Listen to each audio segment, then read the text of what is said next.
नमस्कार। एफटीवी हिंदी में आप सभी को सुस्वागतम। जी हाँ, क्या किसी को इस बात को अंदाजा हो सकता है कि स्वामी विवेकानंद का जीवन के बदल देने वाला रसगुल्ला का बहुत बड़ा हाथ रहा है। स्वामी विवेकानंद का बचपन से ही खाने और खिलाने का शौक था। Swami Vivekananda the fasting monk यानी स्वामी विवेकानंद दावत और उपवास वाले संत, ये उनकी एक जीवनी का नाम है और ऐसा यूं ही नहीं है। खाने में उनकी दिलचस्पी का अंदाजा इस बात से लगाया जा सकता है कि वेद और वेदांत पर कोई किताब खरीदने से कहीं पहले उन्होंने किस्तों पर फ्रेंच कुकिंग की एनसाइक्लोपीडिया खरीद ली थी। दुनिया के सारे फलों में उन्हें सबसे अच्छा लगता था अमरूद। इसके अलावा वो मुलायम नारियल में चीनी और बर्फ मिलाकर खाने को भी शौकीन थे। गांधी जी की तरह वो भी बकरी का दूध पिया करता था। आइसक्रीम भी विवेकानंद की कमजोरी हुआ करती थी। उसको वो हमेशा कुल्फी कहते थे।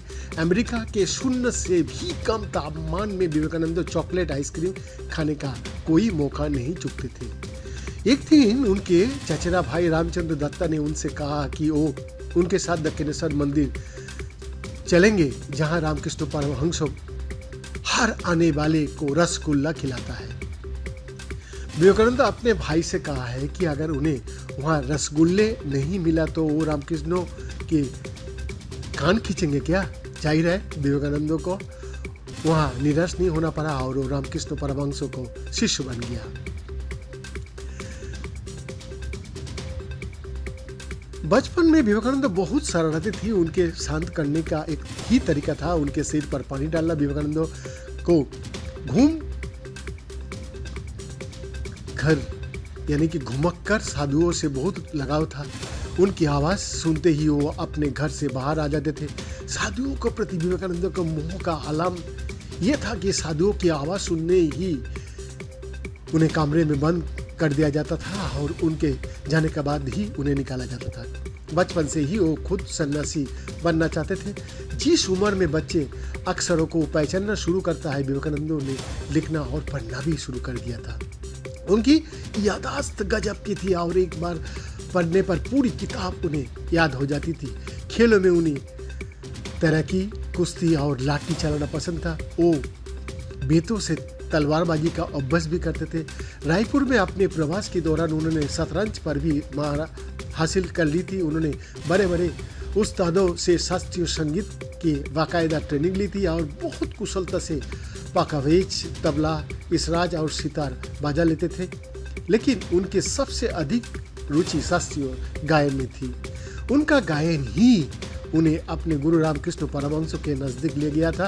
वो उनके गायन से इतना अधिक प्रभावित हुए थे कि एक बार उन्हें सुनते सुनते वो समाधि में लीन हो गया था। हर पिता की तरह विवेकानंद का पिता विश्वनाथ भी उनका विवाह कर देना चाहता थे, लेकिन उनके गुरु रामकृष्ण परमहंस इसके खिलाफ थे। विवेकानंद ने ब्रह्मचर्य अपनाने और साधु का जीवन जीने का फैसला किया। पिता की मृत्यु के बाद सबसे बड़ा पुत्र होने के नाते 7 लोगों को परिवार चलाने की जिम्मेदारी उनके ऊपर आ पड़ी। उन्होंने कुछ ही दिनों तक मेट्रोपॉलिटन इंस्टीट्यूशन में अध्ययन का काम भी किया। विवेकानंद के गुरु रामकृष्ण परमहंस सादगी और नैतिक अद्भुत के प्रतीक थे। रामकृष्ण परमहंस को पूरा यकीन था कि विवेकानंद उनका संदेश पूरी दुनिया तक पहुंचा देंगे।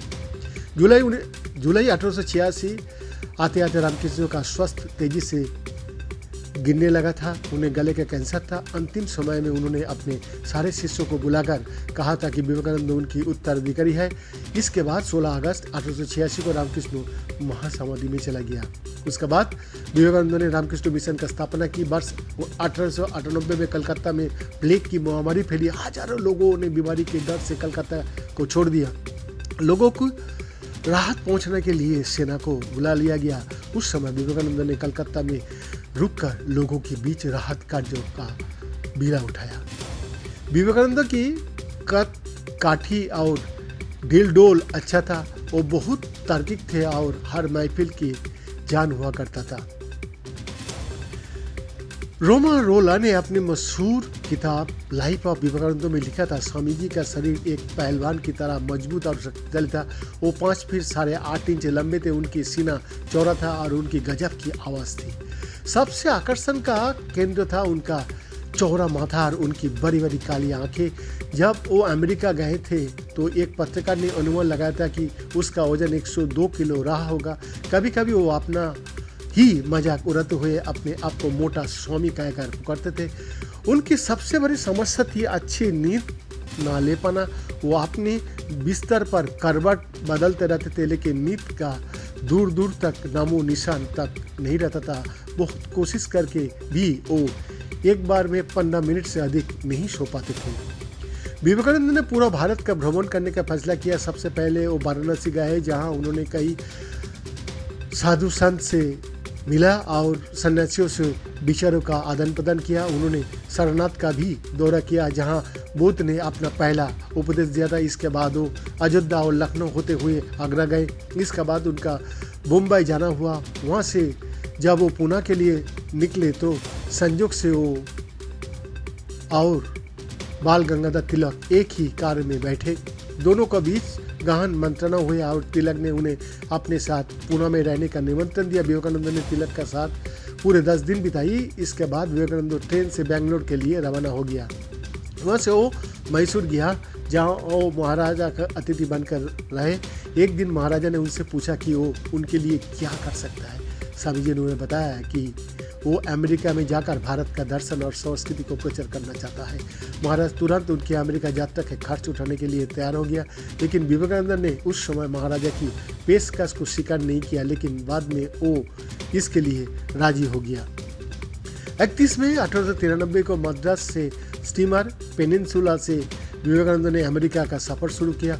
वो तब तक स्टीमर का डेक पर खड़े रहे जब तक उनकी मातृभूमि उनकी आंखों से बाहर नहीं गया होगा।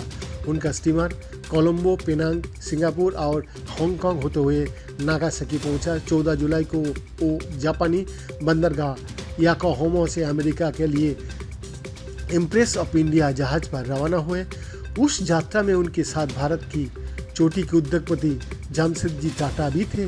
दोनों का बीच वहाँ से जो दोस्ती शुरू हुए वो ताउम्र रही। वैंकूवर से उन्होंने शिकागो के लिए ट्रेन पकड़ी। शिकागो की धर्म संसद में भाग लेने के लिए पूरी दुनिया से हजारों प्रतिनिधि आए हुए थे। विवेकानंद की उम्र उनमें सबसे कम थी। उनके पास पहले से तैयार भाषण भी नहीं था, लेकिन उन्होंने माँ सरस्वती को स्मरण किया और जैसे ही डॉक्टर बेरोज ने उनका नाम पुकारा वो मंच पर जा पहुंचा। जैसे ही उन्होंने अपने पहले शब्द कहे, sisters and brothers of America, सारे लोग खड़े हो गया है और वो उनके सम्मान में लगातार 2 मिनट तक ताली बजाते रहे। जैसे ही तालियां बजती बंद हुए, विवेकानंद ने अपना छोटा भाषण शुरू किया। उन्होंने अपने भाषण के शुरू में ही दुनिया के सबसे युवा देशों में से एक अमेरिका को दुनिया की सबसे पुरानी सभ्यताओं में से एक भारत की तरफ से धन्यवाद दिया। उन्होंने बताया कि किस तरह हिंदू धर्म ने दुनिया को सहिष्णुता का पाठ सिखाया है। उनका कहना था कि दुनिया का कोई धर्म एक दूसरे से बेहतर या खराब नहीं है। उनका कहना था कि सभी धर्म एक है जो ईश्वर की तरफ जाने की रास्ता दिखाता है। इसके बाद उन्होंने अमेरिका के कई नगरों में भाषण दिए जिन्हें काफ़ी पसंद किया अमेरिकावासी। धर्म संसद में उनके भाषण ने उन्हें पूरी दुनिया में लोकप्रिय बना दिया। वो पूरे 1 साल तक अमेरिका की पूर्वी हिस्से में घूमते रहे। भारत लौटते समय वो इंग्लैंड में रुके, जहां उन्होंने भारत में रुचि रखने वाले प्रोफेसर मैक्स मुलर से ऑक्सफोर्ड में मुलाकात की। इंग्लैंड में ही उनकी मुलाकात लाल बाल पाल की प्रसिद्ध बाल बिपिन चंद्र पाल से भी हुई। जब विवेकानंद भारत लौटे तो हर जगह लोग उनके स्वागत में सर पर उतर आए। मद्रास से उन्होंने कुंभ का नाम के लिए ट्रेन पकड़ी। रास्ते में पड़ने वाले हर स्टेशन पर लोग उनके दर्शन के लिए उमड़ पड़े। एक छोटे स्टेशन पर जहां ट्रेन रुकी, जहां नहीं रुकता वहां लोगों ने रेलवे ट्रैक पर लेटकर जबरदस्ती ट्रेन रुकवाई। लोगों के प्रेम से अभिभूत होकर स्वामी विवेकानंद अपने डिब्बे से बाहर आके सबसे मिले। यह है स्वामी विवेकानंद की जीवन कथा। बैद्यनाथ दास का report, FTV Hindi, Delhi, India.